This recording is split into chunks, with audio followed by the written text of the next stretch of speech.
আসসালামু আলাইকুম, সবাইকে স্বাগত জানাচ্ছি বিডি ভিউজে। আপনাদের সঙ্গে আছি আমি তাসনিম হোসাইন। বাংলাদেশের বিরুদ্ধে আন্তর্জাতিক গণমাধ্যমে অপপ্রচার নতুন কিছু নয়, তবে অধিকাংশ ক্ষেত্রেই প্রকাশিত সংবাদগুলোতে একপেশে প্রচারণা চালানো হয়, বাস্তবতাকে অগ্রাহ্য করা হয়। আরও দুঃখজনক বাস্তবতা হলো এইসব প্রতিবেদন বা কলাম রচয়িতারা বেশিরভাগ ক্ষেত্রেই অপশক্তির ফাঁদে পড়ে যান। কখনো তারা অর্থের কাছে বিক্রি হন, আবার কখনো বা মিথ্যা তথ্যের বেড়াজালে আটকা পড়ে যান। প্রতিবেদনগুলো তাই বস্তুনিষ্ঠ হওয়ার সুযোগও থাকে না। এবারও ঠিক তাই ঘটিয়েছে দ্য নিউ ইয়র্ক টাইমস। বাংলাদেশে মৌলবাদের উত্থান ঘটে চলেছে মর্মে ভারতীয় গণমাধ্যমগুলো জুলাই অভ্যুত্থান পরবর্তী সময়ে ব্যাপক প্রচারণা চালালেও এবার সেই একই সুরে কথা বলছে মার্কিন পত্রিকাটি। বিস্তারিত থাকছে আহমদ আবদুল্লার প্রতিবেদনে।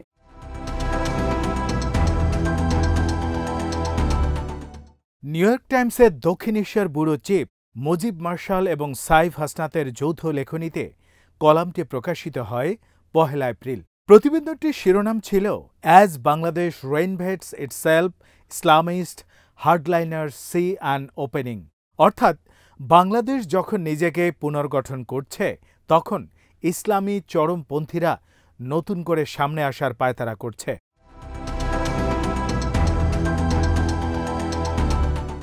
নিউ ইয়র্ক টাইমসের এই আলোচিত রিপোর্টে দাবি করা হয়েছে যে ১৭.৫ কোটি জনসংখ্যার বাংলাদেশে রাজনৈতিক শূন্যতা থেকে ধর্মীয় রক্ষণশীলতার একটি প্রবাহ সৃষ্টি হয়েছে।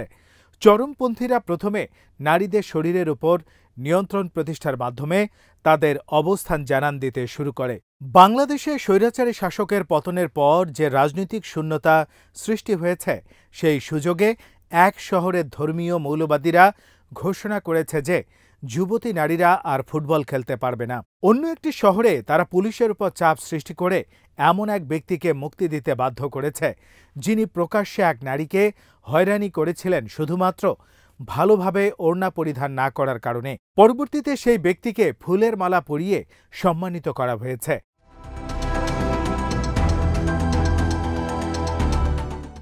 এর কয়েকদিন পর নিষিদ্ধ ঘোষিত দল হিজবুত তাহরির এক বিশাল মিছিল বের করে এবং সেখানে তারা ইসলামী খেলাফত প্রতিষ্ঠার দাবি তোলে। বাংলাদেশ যখন তার গণতন্ত্র পুনর্গঠনের চেষ্টা করছে এবং ১৭.৫ কোটি মানুষের একটি নতুন ভবিষ্যৎ নির্মাণ করতে চাইছে, তখন দেশটির দীর্ঘদিনের ধর্মনিরপেক্ষ পরিচয়ের নিচে লুকিয়ে থাকা উগ্র ইসলামপন্থা আবারও মাথাচাড়া দিয়ে উঠছে।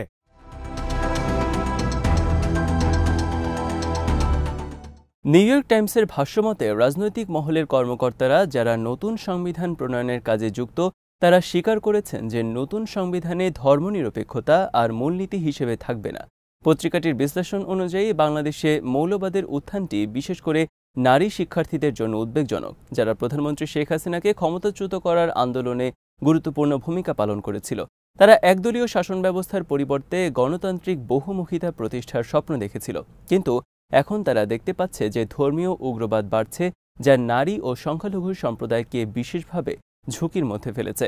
নিউ ইয়র্ক টাইমসের পর্যবেক্ষণ অনুযায়ী বর্তমানে মোহাম্মদ ইউনূসের নেতৃত্বাধীন অন্তর্বর্তীকালীন সরকার চরমপন্থীদের বিরুদ্ধে যথেষ্ট কঠোর ব্যবস্থা নিচ্ছে না। তারা অভিযোগ করছে যে ইউনূস গণতান্ত্রিক সংস্কারের জটিলতায় আটকা পড়েছেন, সংঘাত এড়াতে চাইছেন এবং চরমপন্থীদের ক্রমবর্ধমান প্রভাবের বিরুদ্ধে কোনো সুস্পষ্ট দৃষ্টিভঙ্গি তুলে ধরতে ব্যর্থ হয়েছেন।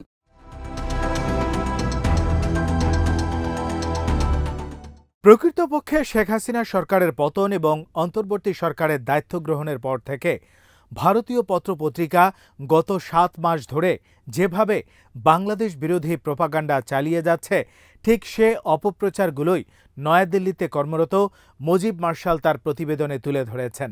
নিউ ইয়র্ক টাইমসের প্রতিবেদনে যে কয়েকটি ঘটনার কথা বলা হয়েছে, এগুলো সবই বিচ্ছিন্ন ঘটনা এবং এগুলোর সাথে বাংলাদেশের প্রকৃত বাস্তবতার কোনো সম্পর্ক নেই। তাছাড়া আলোচিত ঘটনাগুলোর পরপরই তাৎক্ষণিক প্রতিক্রিয়ায় ইউনূস সরকার যে পদক্ষেপগুলো নিয়েছে, সেগুলো পত্রিকাটি এড়িয়ে গেছে এবং তাৎক্ষণিক ওই পদক্ষেপগুলো গ্রহণ করার জন্য ইউনূস সরকারের কোনো প্রশংসা লেখনীতে ফুটে ওঠেনি।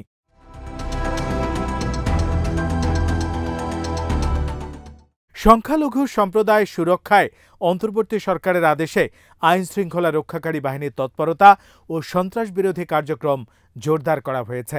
বাংলাদেশ যে সামাজিক সংস্কার ও আন্তর্জাতিক সহযোগিতার মাধ্যমে চরমপন্থার বিরুদ্ধে লড়াই চালিয়ে যাচ্ছে তা ভুল তথ্য ছড়িয়ে ঢেকে ফেলা উচিত নয়।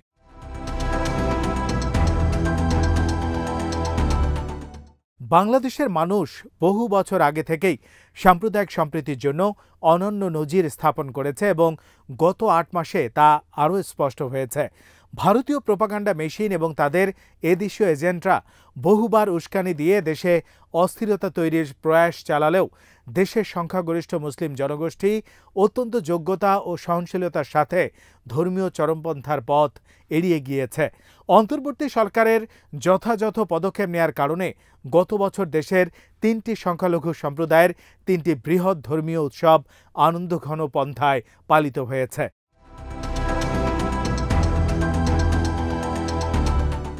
অক্টোবরে হিন্দুদের দুর্গাপূজা, নভেম্বরে বৌদ্ধদের কঠিন চিবরদান উৎসব এবং ডিসেম্বরে খ্রিস্টানদের ক্রিসমাস শান্তিপূর্ণ ও যথাযোগ্য মর্যাদায় উদযাপিত হলেও নিউ ইয়র্ক টাইমসের রিপোর্টে এর কোনোটাই উল্লেখ করা হয়নি।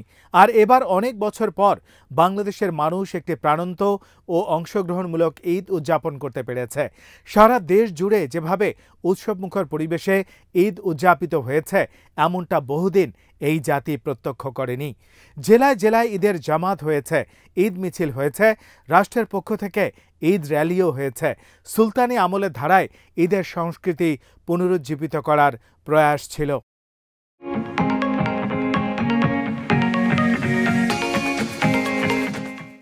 নিউ ইয়র্ক টাইমসে ওই রিপোর্ট প্রকাশিত হওয়ার পরপরই বাংলাদেশের অন্তর্বর্তীকালীন সরকার তাৎক্ষণিকভাবে এর প্রতিবাদ জানিয়েছে। প্রধান উপদেষ্টার প্রেস উইংয়ের দেওয়া এক বিবৃতিতে বলা হয়, নিউ ইয়র্ক টাইমসের প্রতিবেদনটি বিভ্রান্তিকর ও একপক্ষীয়। ওই প্রতিবেদনটি শুধু রাজনৈতিক ও সামাজিক বাস্তবতাকে সরলীকৃতভাবে তুলে ধরে না, বরং 18 কোটি মানুষের একটি জাতিকে অন্যায়ভাবে কলঙ্কিত করে। বাংলাদেশ গত বছর অভূতপূর্ব অগ্রগতি সাধন করেছে, যা এই প্রতিবেদনে উপেক্ষিত হয়েছে। বরং কিছু বিচ্ছিন্ন ঘটনাকে কেন্দ্র করে বিভ্রান্তিকর এবং পক্ষপাতদুষ্ট ব্যাখ্যা দেওয়া হয়েছে, যা দেশের প্রকৃত অবস্থা তুলে ধরে না।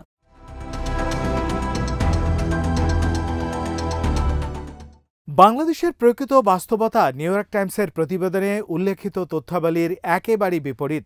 এর একটি উল্লেখযোগ্য উদাহরণ হল যুব উৎসব 2025, যেখানে দেশের বিভিন্ন স্থান থেকে প্রায় 27 লাখ মেয়ে 3000 খেলা ও সাংস্কৃতিক কর্মকাণ্ডে অংশগ্রহণ করেছিল। বিভিন্ন অঞ্চল, প্রান্তিক সম্প্রদায় এবং আদিবাসী যুব সমাজের ব্যাপক অংশগ্রহণে বাংলাদেশের সামাজিক ও সাংস্কৃতিক জীবনে নারী ও মেয়েদের স্বতঃস্ফূর্ত ও গতিশীল সম্পৃক্ততার প্রতিফলন। প্রতিবেদনে একটি ফুটবল খেলা বিরোধিতার মুখোমুখি হওয়ার বিষয়টিকে গুরুত্বের সাথে তুলে ধরা হলেও অন্য আরও 2999টি ইভেন্টের সাফল্যকে এড়িয়ে যাওয়া হয়েছে।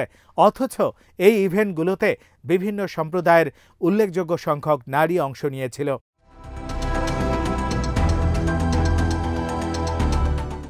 প্রধান উপদেষ্টা অধ্যাপক মোহাম্মদ ইউনূস চরমপন্থী শক্তির বিরুদ্ধে যথেষ্ট কঠোরভাবে প্রতিরোধ করেননি মর্মে নিউ ইয়র্ক টাইমসের প্রতিবেদনে যে দাবি করা হয়েছে তা কেবল মিথ্যাই নয়, বরং এটি নারীর ক্ষমতায়নের জন্য ডক্টর ইউনূস সারা জীবন যেভাবে কাজ করেছেন তার প্রতিও বড় ধরনের অসম্মান বটে। ব্যক্তি জীবনে ডক্টর ইউনূস 2 কন্যার পিতা। তার নোবেল পুরস্কার পাওয়ার নেপথ্যের অন্যতম কারণ ছিল এই যে তার গড়া প্রতিষ্ঠান গ্রামীণ ব্যাংকের মাধ্যমে বহু সংখ্যক নারীর কর্মসংস্থান হয়েছে, তারা স্বনির্ভর হয়েছেন।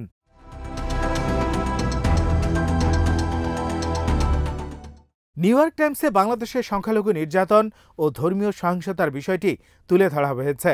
বস্তুত বাংলাদেশের মতো একটি সাম্প্রদায়িক সম্প্রীতির দেশে রাজনৈতিক অস্থিরতা ও ধর্মীয় সহিংসতার মধ্যে পার্থক্য করা গুরুত্বপূর্ণ। অনেকেই এই তফাৎটি বুঝতে ভুল করেন। প্রকৃত সত্য হল, শেখ হাসিনা দিল্লি পালিয়ে যাওয়ার পর থেকে বাংলাদেশের কিছু জায়গায় সংঘটিত সংঘর্ষকে সাম্প্রদায়িক সহিংসতা হিসাবে ভুলভাবে উপস্থাপন করা হয়েছে। যদিও এই সংঘাতগুলোর বেশিরভাগই ছিল রাজনৈতিক। আওয়ামী লীগ তার রাজনৈতিক ফায়দা হাসিল করার জন্য পুরো পরিস্থিতিকে একটি সাম্প্রদায়িক সংঘাত হিসাবে উপস্থাপন করতে চেয়েছে।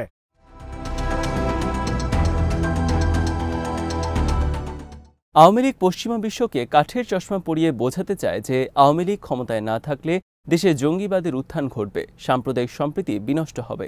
মনে হচ্ছে নিউ ইয়র্ক টাইমসের প্রতিবেদকও আওয়ামী লীগের সেই দুর্ভিসন্ধিমূলক প্রচারণারই ফাঁদে পড়েছেন। আজ এখানে শেষ করছি। সবাই ভালো থাকুন, সুস্থ থাকুন আর দেখতে থাকুন বিডি ভিউজ। চ্যানেলটি ভালো লাগলে সাবস্ক্রাইব করুন, সংযুক্ত থাকুন আমাদের ফেসবুক পেজে। আল্লাহ হাফেজ।